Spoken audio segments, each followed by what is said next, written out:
சபாநாயகர் பதவிக்கு தகுதியற்றவர் இந்த அப்பாவு. அமைச்சர்கள் பேசுவதை விட எதிர்க்கட்சி சட்டமன்ற உறுப்பினர்கள் கேள்விகளை எழுப்பும் பொழுது அதற்கு துறை சார்ந்த அமைச்சர் பதில் சொல்லுவதை விட இவர்தான் அந்த துறையின் அமைச்சர் போல அனைத்து மந்திரி சபைகளுக்கு பதில் சொல்லக்கூடியவர் அப்பாவு. இந்த பதவிக்கு தமிழக சட்டமன்றத்தில் பல தலைவர்கள், இன்று தினதந்தியின் அதிபராக இருந்த ஆதித்யநாத் போன்றவர்கள் எல்லாம், இன்று காளியப்பன் போன்றவர்களெல்லாம் அந்த பதவியை அலங்கரித்தவர்கள் தமிழர்கள்.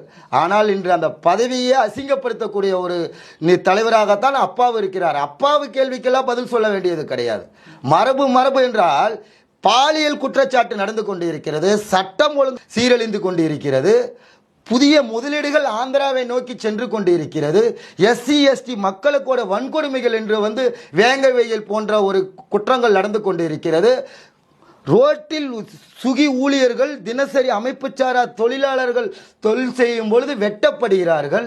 வடமாநில தொழிலாளர்கள் ரயில் நிலையத்தில் வெட்டப்படுகிறார்கள். அவர்கள் உயிருக்கு அச்சுறுத்தல் இருக்கிறது. பெண்களின் செயின்கள் வழிபறிகள் நடந்து கொண்டிருக்கிறது. பெண் குழந்தைகளுக்கு பாதுகாப்பு இல்லை. எப்படி அதையெல்லாம் இவர்கள் எழுதி கொடுத்து விட்டால் ஒரு மாநிலத்தின் கவர்னராக இருப்பவர் இவர் கொடுக்க அறிக்கை படிக்க முடியுமா?